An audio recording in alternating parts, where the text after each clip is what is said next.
up? I'm Fletcher Wheaton with CaboKey.com. Been showing you a lot about real estate here in Baja, California, sir. We've shown you Cabo, Loreto, La Paz, and now we're gonna be showing you what I'm calling the next frontier, the East Cape. So a little bit about Cabo and Baja. Cabo used to be 10,000 people in 1980.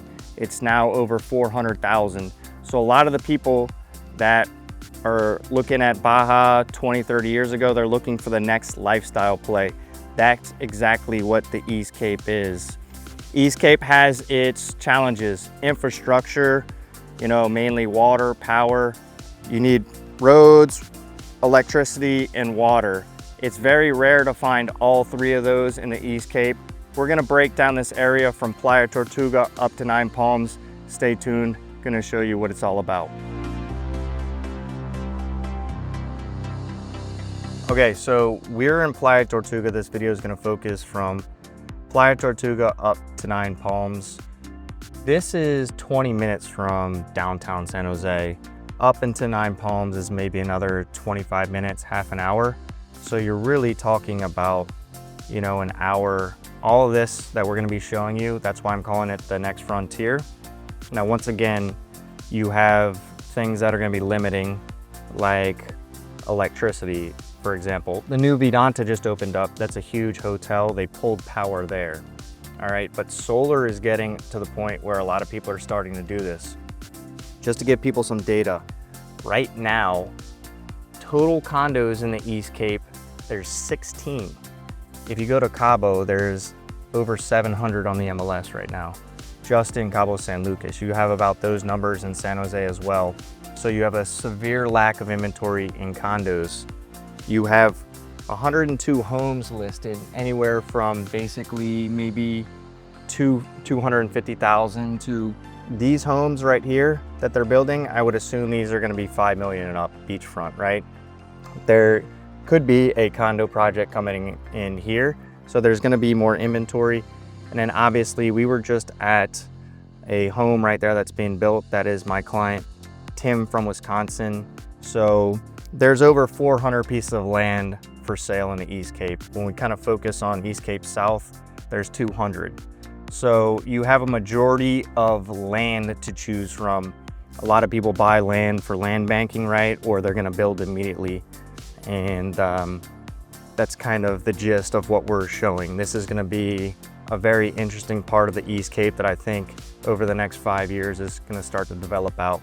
Another thing that's very interesting is pre-COVID, so pre-2020, I would have called you absolutely nuts to be coming to this area in the East Cape. I thought the Pacific side was a much better play. Now, we just had a sale up here, a beachfront house sold for 4.5 million. You're starting to see this like real California money move in. But at the end of the day, and look, we got, the off-road. This is like the Baja junkie lifestyle, right? But you're starting to see serious money move in. But there's gonna be a lot of options here, from more modest housing and condos all the way up to these beachfront houses you'll see them paying 5, 6 million. And also you have a lot of high-end projects that are trying to break ground, but you have the limiting factors of infrastructure. And here's what's happening. In Cabo, you're starting to get more and more competition among these businesses. So I had a guy in the East Cape reach out to me, and he actually got a quote for solar a couple years ago. This was like, 2020. And the quote for solar was actually more than it cost to build his house. So that's absurd. We have a mutual friend, Noah, that does solar panels, and he basically says that you can get solar panels installed in your house for 5% of the cost of the home.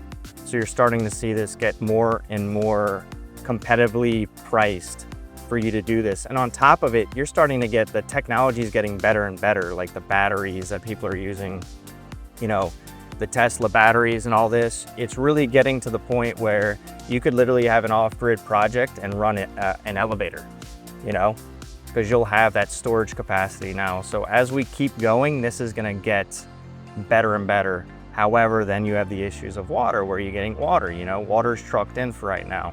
So those are two things, but this stretch that's so close to San Jose, I think this is the area to focus on. Or you go up to Los Barriles, and if you are watching this, you want to see more stuff about the East Cape, and how it's developing out, let us know. We'll keep this series coming on the East Cape because there's a lot of different areas.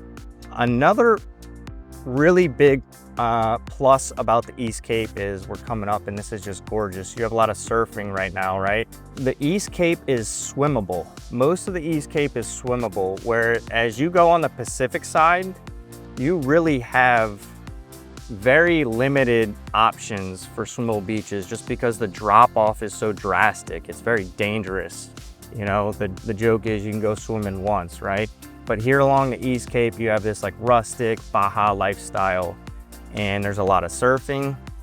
In the summer months that we're entering right now, the surf gets better on this side, so you'll see a lot of people surfing today. But the beaches here are swimmable. You can get in the water in the majority of the areas on the East Cape.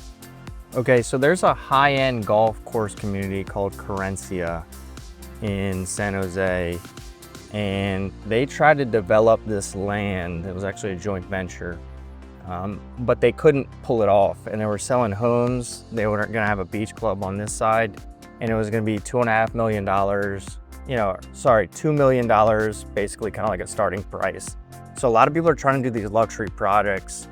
One of the things that kind of killed that project was the dollar to the peso. It dropped to like 16 and you're paying the dollar. All the outputs for construction costs and labor and materials are gonna be done in the peso, so that didn't help.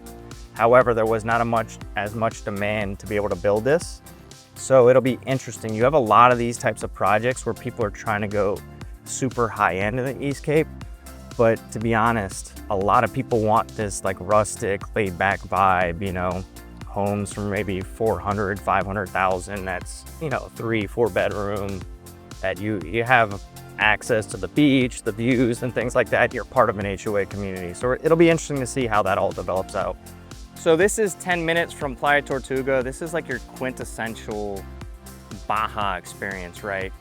We just were passing by homes that are $4.5 million, and you get over here, you got people that are camping out, you got the RVs. This is like the Baja lifestyle of the East Cape.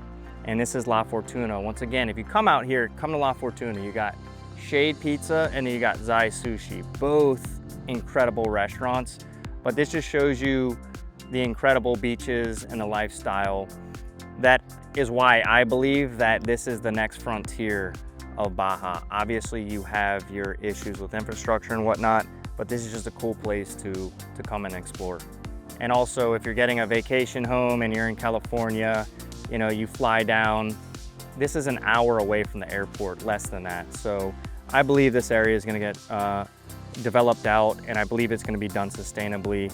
And this is the lifestyle that people are looking to get away from. As Cabo has become so developed, they want more of a rustic vibe, and this is hitting that opportunity.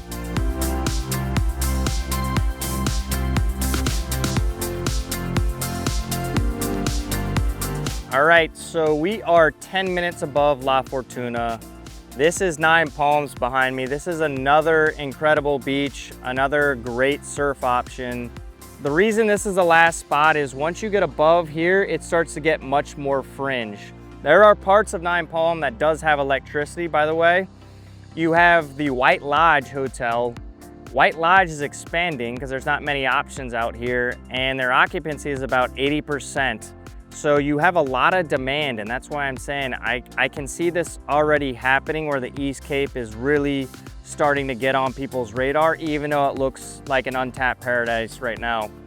So once you get above Nine Palms, you have Cabo Pulmo, about another 30 minutes away, maybe a little bit more than that, but that is an underwater national park, and they're very anti-development right there. Right? So you had somebody try to do a golf course right above that and kind of got shot down. So I really like to focus on this area where the paved road ends, 20 minutes from San Jose, Playa Tortuga up to Nine Palms. I think there's a lot of opportunity here.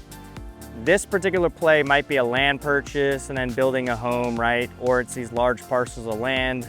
So Nine Palms is an incredible option to look at all the way down to Playa Tortuga. And if you guys like this video, let us know, because there's tons of beach that is just like this in Baja, especially on the East Cape. We can show you Los Barriles, we can show you La Ribera, we can show you all these different areas. If you like this video, let us know and we'll keep them coming. Thank you for tuning in, International Living. We'll see you guys next time.